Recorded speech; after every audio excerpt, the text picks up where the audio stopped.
সর্বম শিবময়ম শিবানন্তা শিবকৃপানন্তা।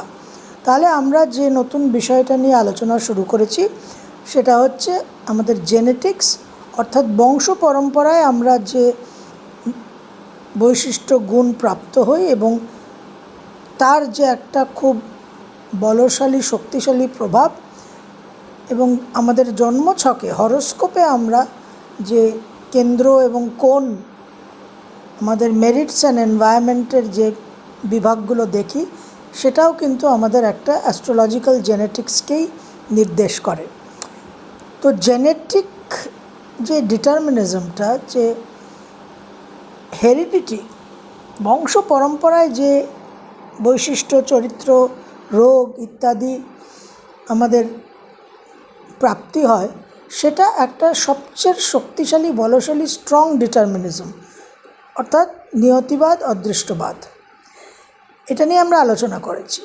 কিন্তু এই জেনেটিক ডিটারমিনিজমের যে কনসেপ্টটা, যে ধারণাটা, সেটা আর খুব একটা প্রচলিত থাকছে না। সেটা বিশেষভাবে চ্যালেঞ্জড হয়েছে by the scientific community itself. বৈজ্ঞানিকরাই তার চর্চা করতে করতে, সেখানে গবেষণা করতে করতে এই জেনেটিক ডিটারমিনিজমকে চ্যালেঞ্জ করেছে এবং সেখান থেকে উদ্ভব হয়েছে এপিজেনেটিক্সের। এপিজেনেটিক্স অর্থাৎ কি? It is the study of how our behaviour and environment can cause changes that effect the way our genes work.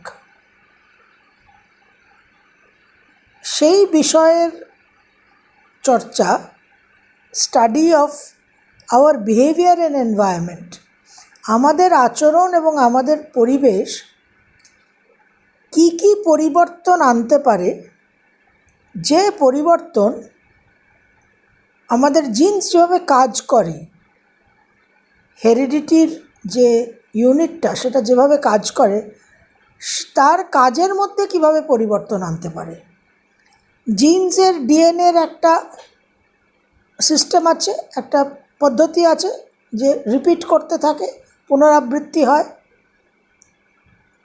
প্রজন্মের পর প্রজন্ম। একরকম চোখের রং, একরকম চুলের রং, একরকম গায়ের রং, একরকম গঠন, একরকম রোগ, এগুলো হতেই থাকে পর প্রজন্ম ধরে, জেনারেশন আফটার জেনারেশন। তো এটাই জিনসের ওয়ার্ক, জিনস এভাবে কাজ করে। তো জিনস যে পুনরাবৃত্তি করছে, সেইটার মধ্যে যেভাবে যে পরিবর্তন আসতে পারে আমাদের আচরণ, বিহেভিয়ার এবং আমাদের পরিবেশের কারণে, how our behaviour and environment can cause changes that effect the way our genes work, এ হচ্ছে এপিজেনেটিক্স। এটা খুব গুরুত্বপূর্ণ, এখন একটা বিশেষ, এটা একটা এমার্জিং ফিল্ড, এটা নিয়ে সারা বিশ্বে কাজ হচ্ছে এবং এটা একটা আমেরিকা, ইউরোপে, সুইজারল্যান্ড, জার্মানিতে এই জেনেটিক ডিটারমিনিজমকে চ্যালেঞ্জ করে এপিজেনেটিক্সের উপর বিশেষ বিশেষ কাজ হচ্ছে। এই যে আমাদের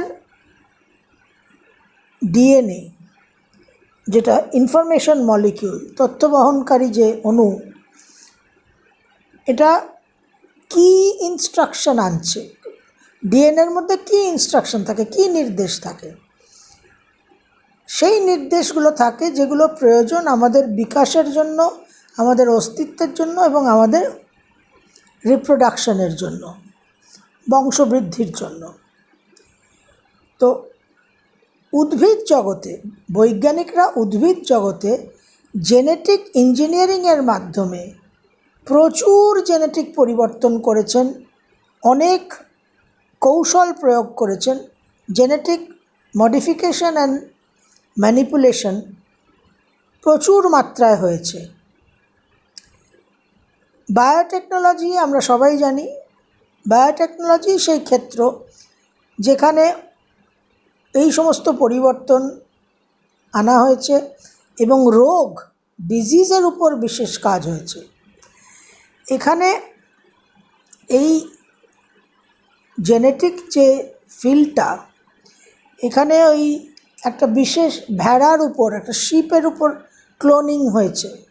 ক্লোনিং মানে কি? এক্স্যাক্ট কপি, একেবারে একটা অবিকল একটা প্রতিরূপ সৃষ্টি করা।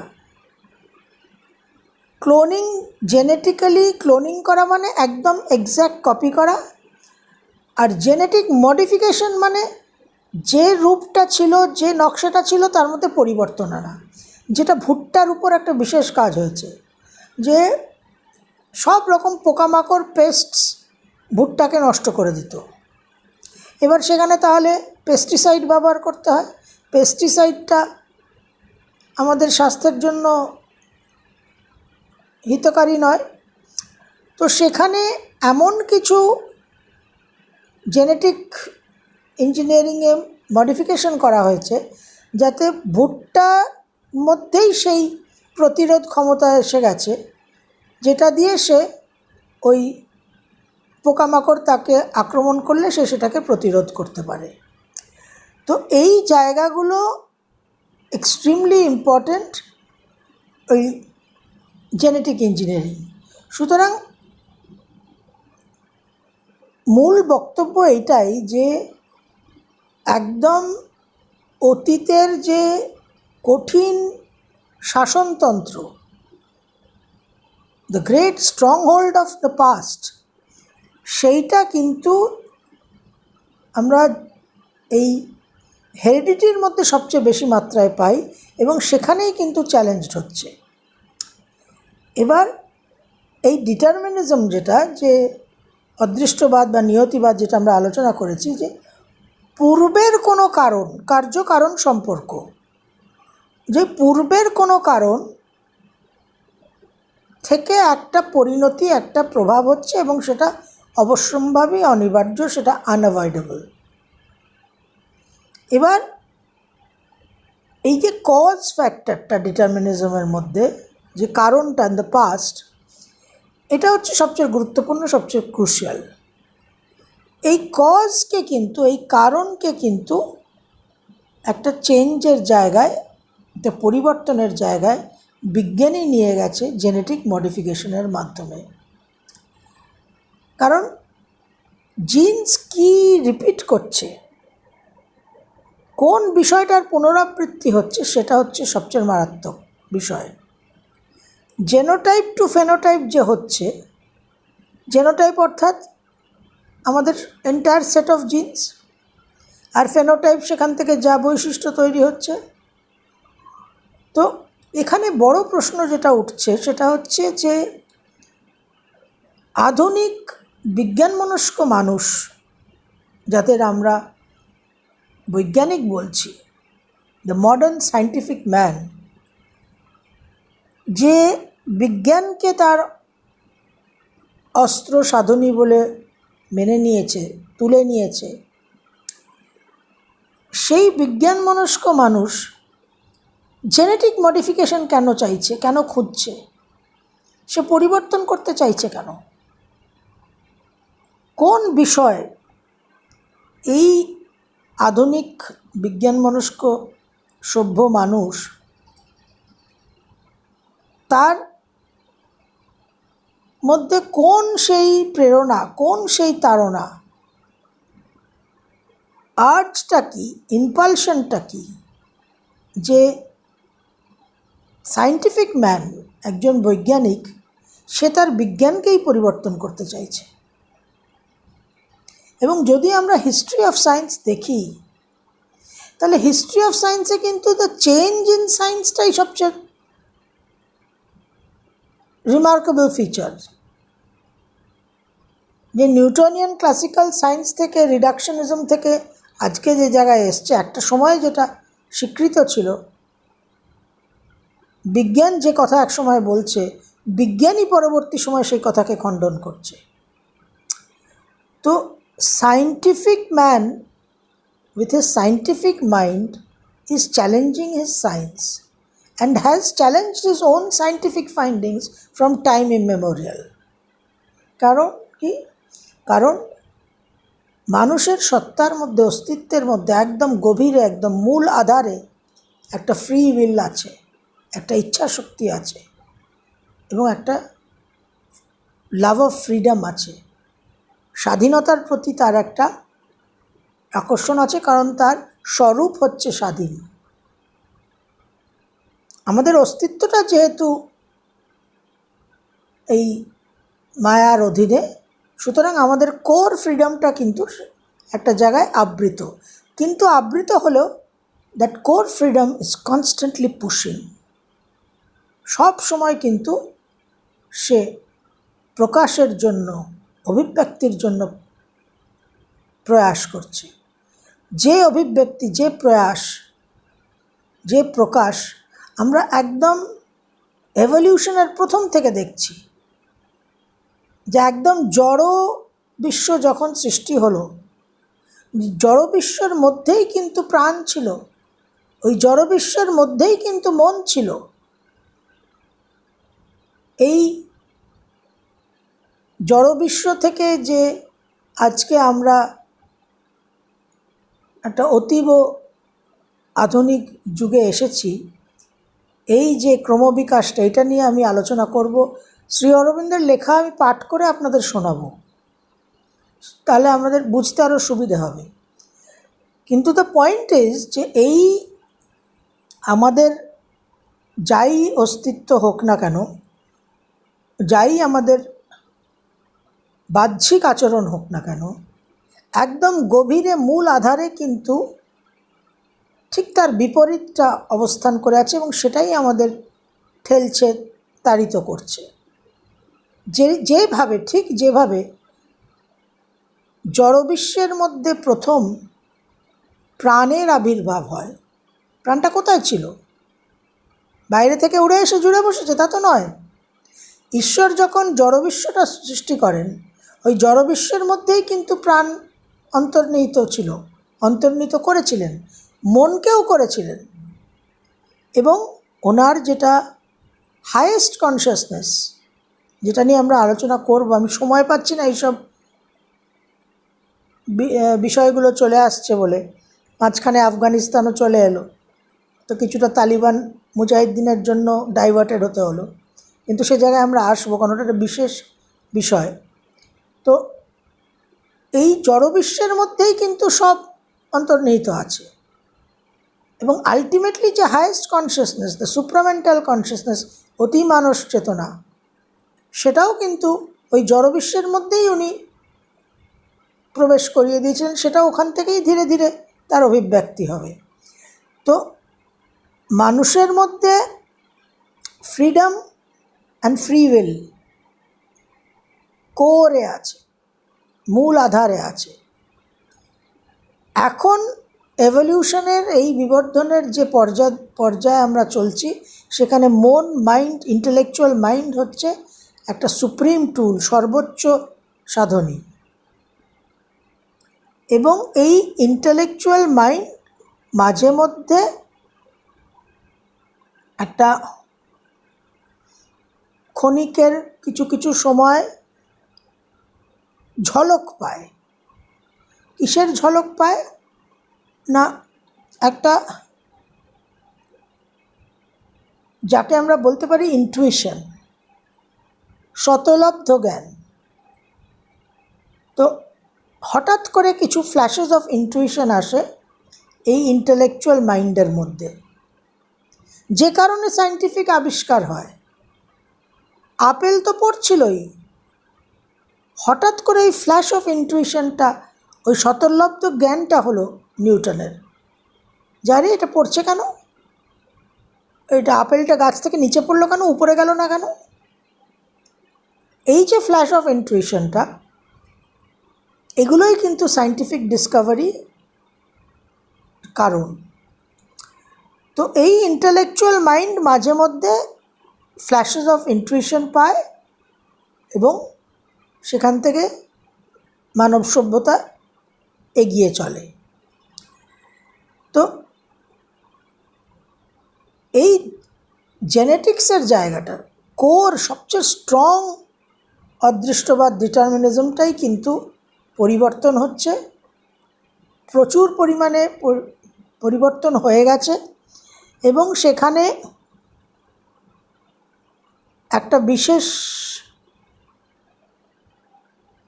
স্কুল অফ থট আছে, অনেকেই মনে করেন যে এই জেনেটিক ইঞ্জিনিয়ারিং, এই ক্লোনিং, এইসব কারণে এখান থেকেই একটা সাইড এফেক্ট হয়েছে করোনা ভাইরাসটা এই জেনেটিক ইঞ্জিনিয়ারিংয়েরই কিন্তু একটা নেগেটিভ সাইড এফেক্ট, এটা অনেকেই মনে করেন।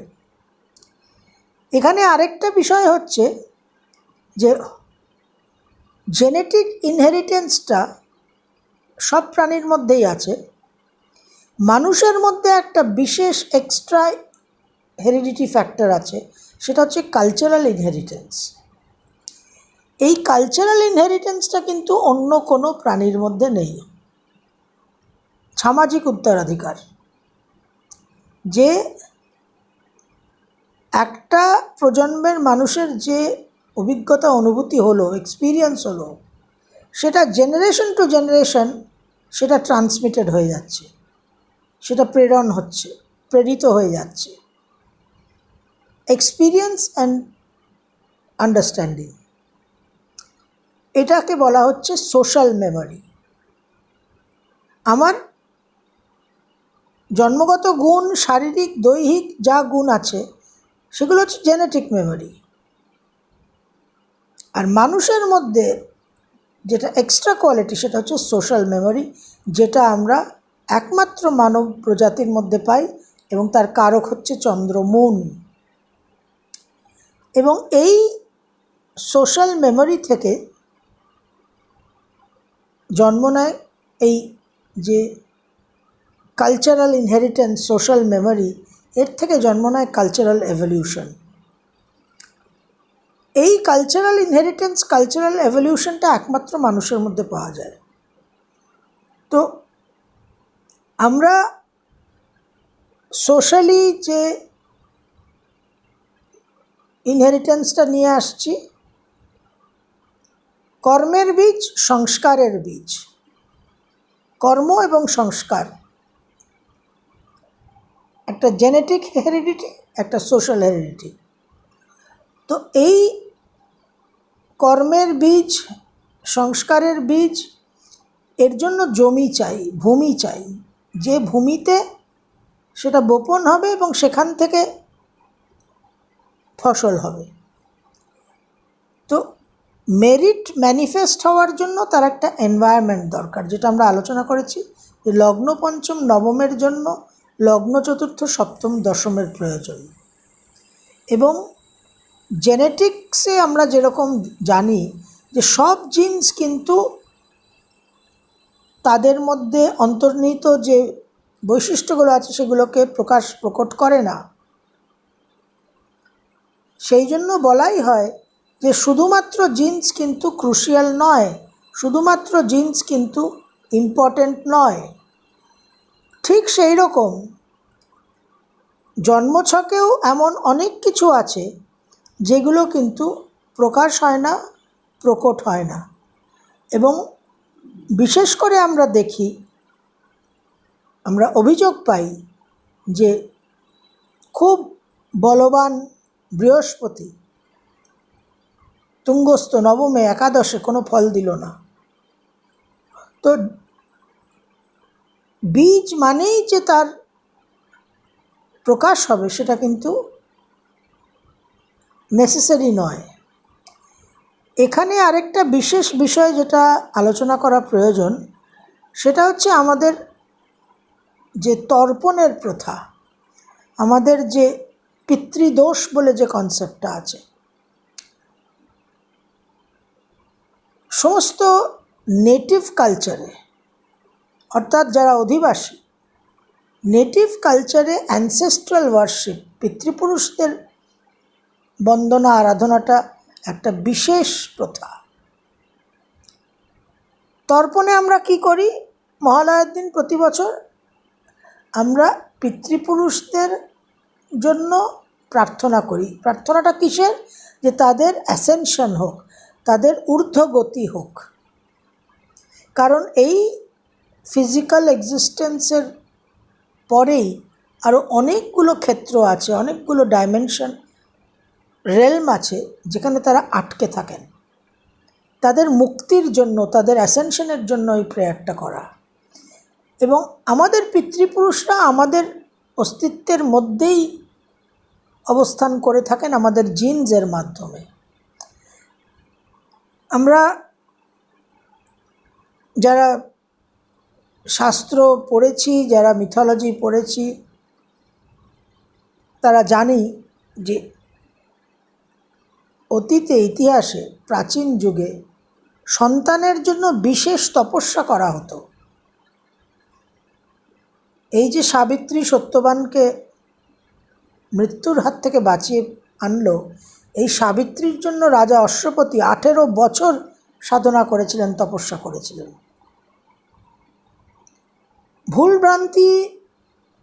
ভ্রান্তিকর বিভ্রান্তিকর ধারণা মানুষের থাকে, সেখান থেকে মানুষ মনে করে যে মিথোলজিতে, পৌরাণিক কাহিনীতে অদৃষ্টবাদ, নিয়তিবাদটাই প্রচলিত মূল ভাব। সেটা কিন্তু নয়। একটা হায়ার আন্ডারস্ট্যান্ডিং, লার্জার, ওয়াইডার ফ্রেমওয়ার্কে পড়াশোনা করলে আসল তথ্যটা জানা যাবে। তো এই যে প্রাচীন যুগে সব তপস্যা করতেন, সাধনা করতেন সন্তানদের জন্য, কেন না ওই যে জেনেটিক যে ট্রেটসগুলো, জেনেটিক ডিটারমিনিজমটা, সেটাকে ওভাররাইড করার জন্য, জেনোটাইপকে, কমপ্লিট সেট অফ জিন্সকে পরিবর্তন করার জন্য। এখানে একজন অত্যন্ত বিখ্যাত বিশ্ববরেণ্য বৈজ্ঞানিক, তার নাম হচ্ছে পিটার মেডাভার। তিনি 1960 সালে মেডিসিনের জন্য নোবেল প্রাইজ পেয়েছিলেন এবং উনি এপিজেনেটিক্সের একজন বিশেষ সায়েন্টিস্ট। উনি একটা খুব বিশেষ কথা বলেছেন। আমাদের এমনি একটা প্রবাদ বাক্য আছে ইংলিশে, ম্যান প্রপোজেস, গড ডিসপোজেস, যে মানুষ সব কিছু চায়, তার ইচ্ছে মতো, তার পছন্দের মতো মানুষ চায়, কিন্তু বিতরণের ব্যবস্থাটা ঈশ্বর করেন, ঈশ্বর বুঝে মানুষকে দিয়ে থাকেন। তো মানুষের অনেক কিছু প্রস্তাব থাকে, অনেক কিছু ইচ্ছে থাকে, কিন্তু ঈশ্বর মানুষের এই প্রস্তাব, এই ইচ্ছেকে স্টাডি করে, বিবেচনা করে তিনি যা কিছু প্রদান করার, যা ব্যবস্থা করার করেন। সবসময় যে সেটা মানুষের ইচ্ছে মতোই হবে তা কিন্তু নয়। কথাটার অর্থ এটাই, ম্যান প্রপোজেস, গড ডিসপোজেস। সেখানে পিটার মেডাভার 1960-তে যিনি মেডিসিনের জন্য, এই জেনেটিক্সের কাজের জন্য নোবেল প্রাইজ পেয়েছিলেন, তিনি এই কথাটাকেই একটু পরিবর্তন করে বলেছেন, জেনেটিক্স প্রপোজেস, এপিজেনেটিক্স ডিসপোজেস। অর্থাৎ জেনেটিক্সের যে ডিটারমিনিজমটা, জেনেটিক্স যা চাইছে, হেরিডিটি, বংশ পরম্পরায় যে প্রক্রিয়াটা হওয়ার কথা, সেটাকে এপিজেনেটিক্স সেখানে হস্তক্ষেপ করে এপিজেনেটিক্স প্রয়োজন মতো যা কিছু প্রদান করার করে এবং যা ব্যবস্থা নেওয়ার নেয়। তো এই জেনেটিক এবং নন জেনেটিক যে ফ্যাক্টরস, যেগুলো আমাদের কোষের উপর কাজ করে, আমাদের জিনের এক্সপ্রেশনকে কন্ট্রোল করার জন্য, এখানেই আমাদের মন্ত্র সাধনা। মন্ত্র সাধনা হচ্ছে স্পিরিচুয়াল এপিজেনেটিক্স। যে আমাদের যে কর্মের বীজ, আমাদের যে সংস্কারের বীজ, যে জেনেটিক হেরিডিটি আর যে সোশ্যাল হেরিডিটি, যেটা আমাদের ওই 6টা চক্রে অবস্থান করে আছে, প্রত্যেকটা কর্মের, প্রত্যেকটা সংস্কারের একটা ফ্রিকোয়েন্সি, একটা ভাইব্রেটরি ফ্রিকোয়েন্সি আছে, সেইটাকে হায়ার ফ্রিকোয়েন্সি দিয়ে, হায়ার ভাইব্রেটরি ফ্রিকোয়েন্সি দিয়ে মন্ত্রের মাধ্যমে পরিবর্তন করা। মননাথ ত্রয়তে ইতি মন্ত্র। সমস্ত কর্মের বীজ, সমস্ত সংস্কারের বীজ মনের মধ্যে থাকে। তো মনের যে ত্রাণ, মনকে বাঁচানো, সেই পরিবর্তনটা ওই মন্ত্র সাধনার মাধ্যমে হয়। জিন্সের মধ্যে যে ডিএনএ যে রিপিট করে, যে পুনরাবৃত্তি করে সমানে, এই মন্ত্র, এই জপ এর যে পুনরাবৃত্তি, যে রিপিটেশন, সেটা একই পদ্ধতি।